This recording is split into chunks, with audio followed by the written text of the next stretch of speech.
আসসালামু আলাইকুম। আমি আশরাফুল ইসলাম সাকিব। আমি ঢাকা বিশ্ববিদ্যালয়ে মাস্টার্স অধ্যয়নরত আছি ইংলিশ ডিপার্টমেন্টে।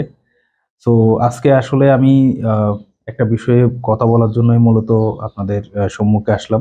মেইনলি হচ্ছে গত 4টা ফেব্রুয়ারি 2025 সালে আপনার রামপুর চকরিয়া রামপুর স্টেশনে আমাদের বিরুদ্ধে একটা মিথ্যা মানববন্ধন করা হয় অ্যারেস্টভুক্ত ওয়ারেন্টভুক্ত আসামি দ্বারা। সো এই বিষয় নিয়ে আসলে মূলত সত্যতাটা কি এবং এদের যে মানববন্ধনের ভ্যালিড রিজন কি আছে এবং এই বিষয়ে আমি আসলে অ্যাকচুয়াল ঘটনাটা যদি বলি, গত 14ই অগাস্ট 2024 সালে দেশের আইন শৃঙ্খলা পরিস্থিতি যখন খারাপ ছিল, ওই সময়ে আপনার আমাদের এলাকার যে কিছু দুর্বৃত্ত, এহসান এহসান জাহাঙ্গীর এবং শাহাদাত নামে এই পরিবারটা আপনার হচ্ছে আমরা আমার বোনের বাড়ি কাজ চলতেছে, অলরেডি আন্ডার কনস্ট্রাক্টেড, দ্বিতীয় ফ্লোরের সেকেন্ড ফ্লোরের কাজ চলতেছে। এখন এই যে আপনার আহ, আইনশৃঙ্খলা পরিস্থিতির এই যে সুযোগটা নিয়ে তারা আপনার মেইনলি আমাদের বাড়ির সীমানা প্রাচীর, আপনার যে যাতায়াতের পথ সেটা প্রথমত বন্ধ করে। ইন দ্য মেইন টাইম তারা হচ্ছে আমাদের আহ, বলতে গেলে বাড়ির ভিতরে ঢুকতে না পারে মতো যত প্রচেষ্টা করা যায় সবকিছু করে দেয়। আপনার টিনের বেড়া এবং বাঁশের বেড়া দিয়ে পুরো রাস্তাটাই ব্লক করে দেয়, যেন আমরা কোনো দিকে যেতে না পারি। ওই একমাত্র পথটাই তারা বন্ধ করে দিয়ে আপনার কি করলো, পরবর্তীতে আমরা যখন সেনাবাহিনী বরাবর অভিযোগ জানালাম 16ই অগাস্ট 2024 সালে, তখন তারা এতে আরো বেশি ক্ষিপ্ত হয়ে তারা কি করলো, আমাদের বাড়ির আমার বোনের বাড়ির আপনার সীমানা প্রাচীরটা পুরোটাই ভেঙে রাতের অন্ধকারে গড়িয়ে দেয়। ওকে। পরবর্তীতে আমরা হচ্ছে যখন এই বিষয়টা দেখলাম, আমরা সেনাবাহিনীকে অভিযোগ জানাই। পরবর্তীতে সেনাবাহিনী গিয়ে রাস্তাটা খুলে দেওয়ার জন্য বলে, এই বিষয়ে আমাদের আইনি সহায়তার জন্য থানায় অভিযোগ দিতে বলে ফার্দার ইনভেস্টিগেশনের জন্য। পরবর্তীতে আমরা থানায় একটা সাধারণ ডায়েরি করি। আমি আমাদের চকরিয়ার প্রাক্তন ইউনো মহোদয় বরাবরও একটা অভিযোগ জানাই। পরবর্তীতে ইউনো মহোদয় নিজেই এই ঘটনাটার পর্যালোচনার জন্য নিজেই গিয়ে ঘটনাস্থলে মোবাইল কোর্ট পরিচালনা করে আমাদের রাস্তাটা হচ্ছে খুলে দেন। এবং পরবর্তীতে আপনার হচ্ছে আমাদের চকরিয়ার যিনি তফসিলদার আছেন, জনাব মশু সাহেব, তাকে দায়িত্ব দেন জমিটা পরিমাপ করে আমাদের যেন হাঁটা চলার পথটা বুঝে দেওয়া হয়। পরবর্তীতে এই সুযোগে তারা একটা সময় পেয়ে যায়। তারা কি করলো, আমি অগাস্টের 26 তারিখ ঢাকায় ব্যাক করি। এই সময়টাতে ঢাকায় ব্যাক করার এই সময়টাতে ওরা মনে করছিল আমি হয়তো এলাকায় আছি। এটা ভেবে তারা হচ্ছে 28 অগাস্ট 2024 সালে রাতে 3টার সময় নাকি তার ভাই জাহাঙ্গীরকে আমি, আমার আব্বু এবং আমি, আমার মা সহ তাকে মারধর করি। এই বিষয়টা নিয়ে তারা একটা মিথ্যা মামলা সাজায়। মামলা সাজানোর পরে কোর্টে, চকরিয়া কোর্টে তারা হচ্ছে মামলাটা করে। পরবর্তীতে এই মামলার আপনার তদন্তের দায়িত্বভার পরে হচ্ছে আপনার কক্সবাজার ডিবি পুলিশ বরাবর। কক্সবাজার ডিবি পুলিশ তদন্ত করার জন্য আপনার চকরিয়া, যেখানে সে ট্রিটমেন্ট নেয়, চকরিয়া মেডিকেল মানে সরকারি হসপিটাল, তারপর হচ্ছে আপনার চট্টগ্রাম মেডিকেল হসপিটাল, এগুলার হচ্ছে আপনার এমসি রিপোর্ট গ্রহণ করে। এই এমসি রিপোর্ট গুলাতে তারা স্পষ্টভাবে দেখতে পায় তার কোনো আঘাত সে পায় নাই। ডান হাতে দুইটা জাস্ট আঁচড়ের দাগ পায়। এখন ইন দ্য মিন টাইম আমি যে আপনার 26 তারিখ ঢাকায় ব্যাক করলাম, ওই ঢাকায় ব্যাক করার যে তাদের আমি আমার হচ্ছে যেটা গাড়ির টিকিট সেটা প্রদান করি। আমার সাথে আমার ইউনিভার্সিটির এক ছোট ভাই আসছিল, রিদওয়ান রানা, তার টিকিটও ছিল, সেটাও প্রদান করি।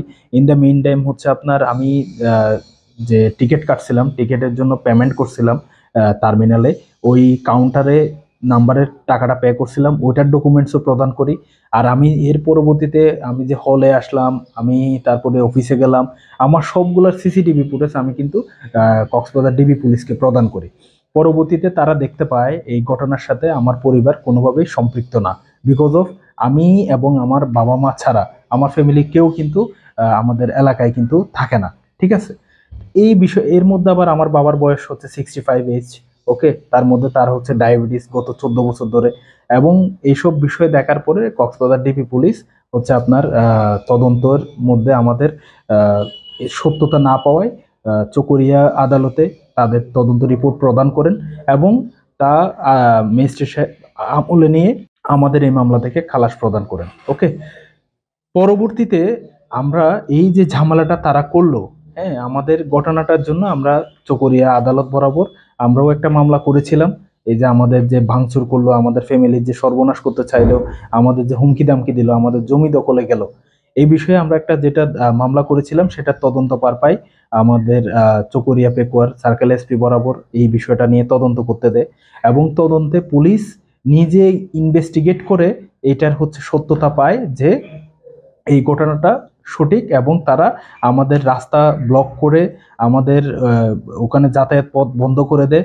ইন দ্য মিন টাইম তারা আমার বাড়ির সীমানা প্রাচীর ভেঙে দেয়, গুড়িয়ে দেয়, এবং হচ্ছে মানে এগুলো এই সব কিছুর সত্যতা পাওয়ায় তারা ভূমি প্রতিরোধ ও প্রতিকার আইনে তারা হচ্ছে আপনার যে তদন্ত রিপোর্ট পুলিশ প্রদান করে আমাদের চকরিয়া আদালত বরাবর, তা বিচারক সাহেব হচ্ছে আপনার আমলে নিয়ে এদের বিরুদ্ধে অ্যারেস্ট ওয়ারেন্ট হচ্ছে জারি করে।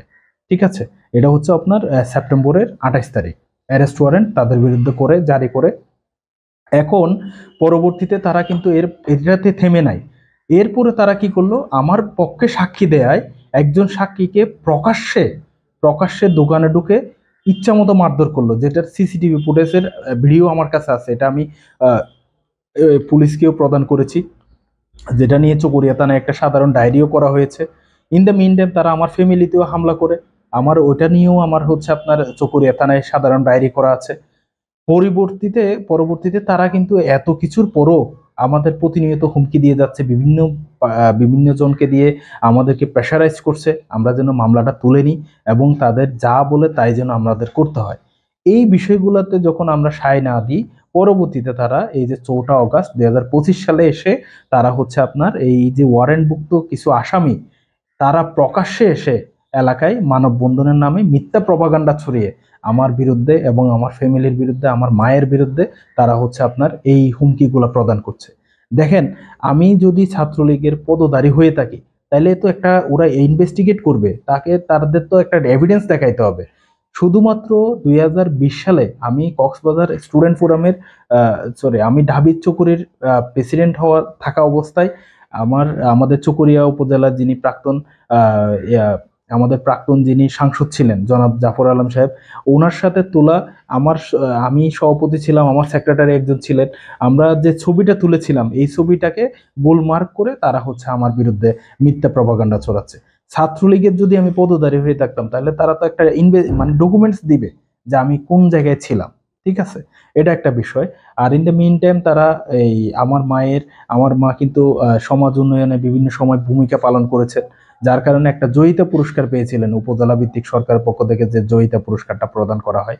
সেখানে কিন্তু আপনার পুরস্কারটা কিন্তু কোনো আওয়ামী লীগের নেতা বা কোনো কেউ কিন্তু দেয় না। এটা কিন্তু মনে করেন চকরিয়া উপজেলার ওই সময়ের প্রাক্তন এসিলেন সাহেব ছিলেন, তারপর হচ্ছে আপনার নারী নারী নারী বিষয়ক যিনি আপনার কর্মকর্তা ছিলেন উনি ছিলেন, তারপর হচ্ছে সমাজসেবা অফিসার ছিলেন।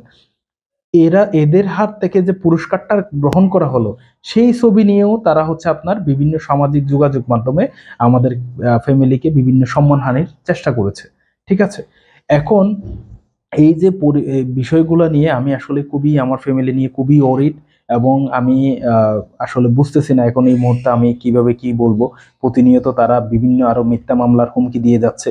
এই মুহূর্তে আমি আসলে আইন শৃঙ্খলা বাহিনীকে বলবো এবং চকরিয়া প্রশাসনকে বলবো যেন এই বিষয়ে দ্রুত একটা কার্যকর ব্যবস্থা তারা গ্রহণ করে। ইন দ্য মিন টাইম ওয়ারেন্টভুক্ত আসামি গত 6 মাস ধরে পলাতক। এই যে এদেরকে মানে না ধরার যে একটা খেসারত আজকে আমাদের দিতে হচ্ছে, তাদের বিরুদ্ধে যেন খুব দ্রুত গ্রেপ্তারি পরোয়ানাটা আপনার হচ্ছে বাস্তবায়ন করে, এবং হচ্ছে চকরিয়া আদালতেও আমি ইনশাল্লাহ এই বিষয়ে আমি আইনি আশ্রয় নিব। যেহেতু আমাদের বিরুদ্ধে এরকম মিথ্যা এলিগেশন দাঁড় করিয়ে একটা মব সৃষ্টি করার তারা তৈরি করছে, এই বিষয়ে প্রশাসনকে আমি অনুরোধ করব যেন তারা এইসব বিষয় খতিয়ে দেখে প্রকৃত কারণ খুঁজে বের করে, এবং যারা দোষী তাদের বিরুদ্ধে যেন দ্রুত ব্যবস্থা গ্রহণ করে। ধন্যবাদ।